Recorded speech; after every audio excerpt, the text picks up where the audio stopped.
It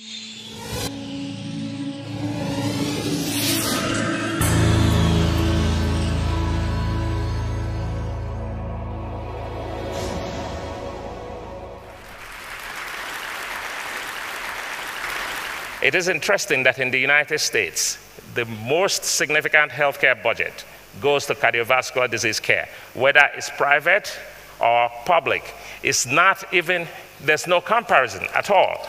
In Africa, where it is a major killer, it is totally ignored. And that situation cannot be right. We must do something about it. Health status of a nation parallels development of that nation. 17 million people die every year from heart disease. 32 million heart attacks and strokes occur. Most of this is in developing countries, and the majority is in Africa. 85% of global disease burden for cardiovascular disease is in developing countries, not in the West. And yet, 90% of the resources are in the West. Who is at risk? People like you. It's not just the Africans that should be concerned about that. All friends of Africa that will have reason to be in Africa at some point in time should be very concerned about this deplorable situation. Has anyone here wondered what will happen if you go back to your room at night and you start getting chest pain, shortness of breath, sweating, you're having a heart attack? What are you going to do? Will you fly back to the US, Germany, Europe? No, you will die. 50% will die within 24 hours if not treated. This is what's going on. You know, look at the map of the US, the graph here. 10 million people here, 10 million people here. By the time you get to 50, it's almost no one left in Nigeria. Life expectancy is 47. It's not because some people don't survive childhood illnesses. They do, but they do not survive after the time that they reach about 45 years old and 50 years old. And those are the times they're most productive. Those are the times that they should be contributing to Africa's development, but they're not there. The best way to spiral into a cycle of poverty is to kill the parents. If you cannot secure the parents, you cannot guarantee the security of the African child. What are the risk factors? It's very well known. I'm not going to spend a lot of time on those. These are just for information. Hypertension, diabetes, obesity, lack of exercise, the usual suspects. Right here in Tanzania, 30% of individuals have hypertension. 20% are getting treated. Only less than 1% are adequately treated. If we can treat hypertension alone in Africa, we'll save 250,000 lives a year. That's quite significant, easy to treat. Look at the situation in Mauritius. In 8 short years, we're here talking about HIV, malaria, which is all good. We cannot make the mistakes we've made with malaria and HIV. In 8 short years, non-communicable diseases will become the leading causes of death in Africa. That is something to keep in mind. We can't deal with it with situations like this. This is a typical African hospital. We can't depend on the elites. They go to USA, Germany, UK for treatment. Unbelievable. You can't depend on foreign aid alone. Here is the situation. Countries are turning inwards. Post 9/11, the United States has had a lot of trouble to deal with their own internal issues. So they spend their money trying to fix those problems. You can't rightly, it's not their responsibility. It is my responsibility. I have to take care of my own problems. If they help, that's good, but that is not my expectation. These worsening indices of health care or health status in Africa demand a new look. We cannot keep on doing things the way we've always done them. If they have not worked, we have to look for alternative solutions. I'm here to talk to you about solutions. This has been what has been of deep concern to some of us. Several years ago, we started thinking about it. Everyone knows the problem. No one knows what the solutions are. We decided that we need to put our money where our mouth is. Everyone is ready to throw in money in terms of free money aid to developing countries. Talk about sustainable investment. No one is interested. You can't raise money I have done businesses in healthcare in the United States. I live in Nashville, Tennessee, healthcare capital of America. Very easy to raise money for healthcare ventures. But start telling them, you know, we're going to try to do it in Nigeria. Everyone runs away. That is totally wrong. Those of you in the audience here, if you want to help Africa, invest money in sustainable development. Let me lead you through a day in the life of the Heart Institute so you get a glimpse of what we do, and I'll talk a little bit more about it.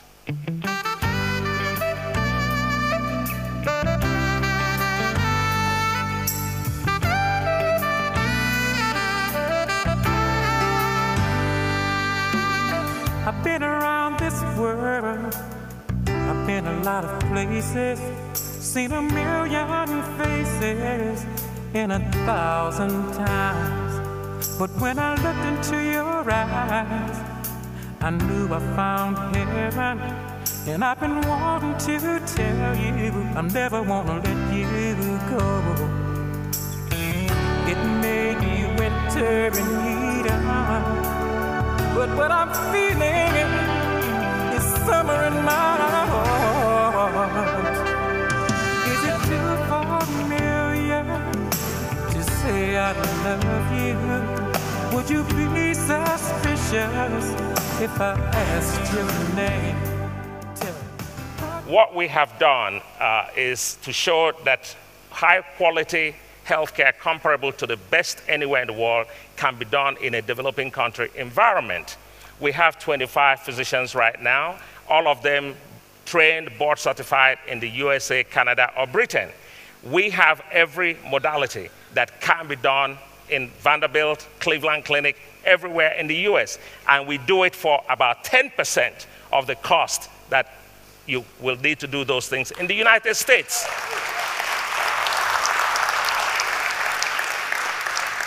Additionally, we have a policy that no one is ever turned away because of ability to pay. We take care of everyone. Whether you have $1, $2, it doesn't matter. And I will tell you how we're able to do it. We make sure that we select our equipment properly. We go for modular units, units that are multi-modality functions, have modular components, easy to repair, and because of that, we do not take things that are not durable and cannot last. We emphasize training, and we make sure that this process is regenerative. Very soon, we will all be dead and gone, but the problems will stay unless we have people taking over from where we stopped. We made sure that we produce some things ourselves. We do not buy unit doses of radiopharmaceuticals. We get the generators from the companies. We manufacture them in-house ourselves. That keeps the costs down. So for a radiopharmaceutical in the US, that you will get a unit dose for $250. When we finish manufacturing it in-house, we come at a price of about $2.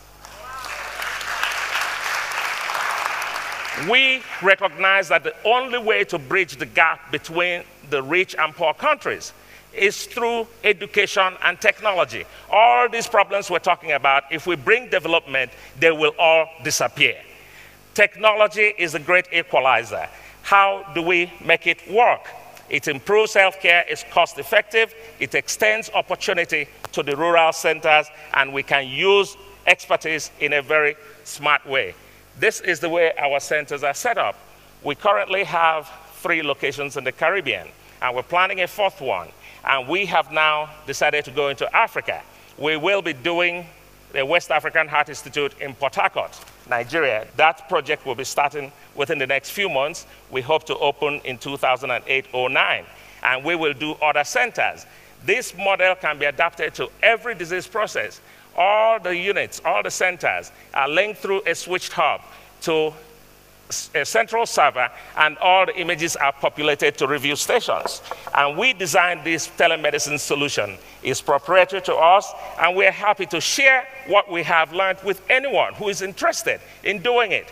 You can still be profitable. We make sure that the telemedicine platform gives access to expert medical specialists anywhere in the world just by a click of the button. And I'll lead you through to see how this happens. This is at the Heart Institute. The doctors from anywhere can log in. I can call you in Switzerland and say, listen, go into our system. Look at Mrs. Jones. Look at the study. Tell me what you think. And they'll give me that information and will make the care of the patient better. The patient doesn't have to travel. He doesn't have to experience the anxiety of not knowing because of limited expertise. We also use electronic medical record system. I'm happy to say that the things we have implemented, 80% of US practices do not have them. And yet the technology is there. But they have that luxury, because if you can't get it in Nashville, you can travel to Birmingham 2 hours away and you get it. If you can't get it in Cleveland, you can go to Cincinnati. We don't have that luxury. So we have to make it happen. When we do it, we will put the cost of care down and we'll extend it to the rural centers and make it affordable, and everyone will get the care they deserve. It cannot just be technology. We recognize that. Prevention must be part of the solution. We emphasize that. But, you have to tell people what can be done. It's not possible to tell people to do what is going to be expensive and they go home and can't do it. They need to be alive. They need to feed. We recommend exercise. It's the most effective, simple, easy thing to do. We have heart walks every year. Every March, April, we form people into groups and make them go into challenges. Which group loses the most weight, we give them prizes. Which groups record more walking distance by pedometer, we give them prizes. We do this constantly. We encourage them to bring children. That way, we start exposing the children from very early on what these issues are. Because once they learn it, they will stay with it. In doing this, we have created at least 100 skilled jobs in Jamaica alone. And these are physicians with expertise and special training. We have taken care of over 1,000 indigent patients that could have died, including 4 free pacemakers in patients with complete heart block. For those that understand cardiology, complete heart block means certain death. If you don't get this pacemaker, you will be dead. So we're pleased with that. Indirectly, we have saved the government of Jamaica $5 million from people that would have gone to Miami or Atlanta for care. And we've hopefully saved a lot of lives. By the end of this year, we would have contributed over $1 million in indigent care. In the first 4 months, it's been $340,000, averaging $85,000 a month. The government will not do that because they have competing needs. They need to put resources elsewhere. But we can still do it because people say, how can you do that? This is how we can do that. At least 4,000 rich Jamaicans that were heading to Miami for treatment have self-confessed that they did not go to Miami because of the Heart Institute of the Caribbean. And if they went to Miami, they will spend significantly more, 8 to 10 times more. And they feel happy spending it at home, getting the same quality of care. And for that money, for every one patient that has the money to pay, it gives us opportunity to take care of at least 4 people that do not have the resources to pay.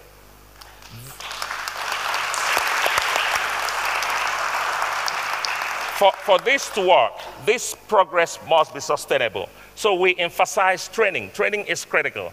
We have gone further. We have formed a relationship with the University of Technology, Jamaica, where I now have an appointment. And we are starting a biomedical engineering program so that we will train people locally who can repair those equipment. That way, we're not going to deal with obsolescence and all those kind of issues.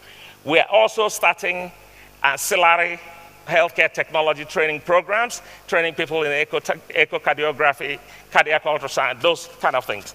Now, with that kind of training, it gives people motivation because now they will get a bachelor's degree in medical imaging and all those kind of stuff. In the process, I want you to just hear from the trainees themselves what it has meant for them. My name is Jason Toppin. I'm a senior resident in anesthesia and intensive care at the University Hospital of the West Indies. I came to the Heart Institute in 2006 as part of my elective in my anesthesia and intensive care program. I spent 3 months at the Heart Institute. There's been no doubt around my colleagues about the utility of the training I received here. And I think there's been an increased interest now, particularly in echocardiography and its use in our setting. I am an echocardiographer at the Heart Institute of the Caribbean since the past 2 years. I received training at this institution. I think this aspect of training in cardiology that the Heart Institute of the Caribbean has introduced in Jamaica is very important in terms of diagnosing cardiac diseases. The lesson in this is that it can be done and it can be sustained and you can make it possible for everyone. Who are we to decide that poor people cannot get the best care? When have you been appointed to play God? It is not my decision. My job is to make sure that every person, no matter what faith has assigned to you, you will have the opportunity to get the best quality health care in life. Next stop is West African Heart Institute that we are going to be doing in Port Harcourt, Nigeria. As I said before, we will do other centers across West Africa. We will extend the same system into other areas like dialysis treatment, and anyone who is interested in doing it in any healthcare situation, we will be happy to assist you and tell you how we've done it and how you can do it. And if we do this, we can change the face of healthcare in Africa. Africa has been good to us. It is time for us to give back to Africa. I am going. Those who want to come, I welcome you to come along with me. Thank you. Oh.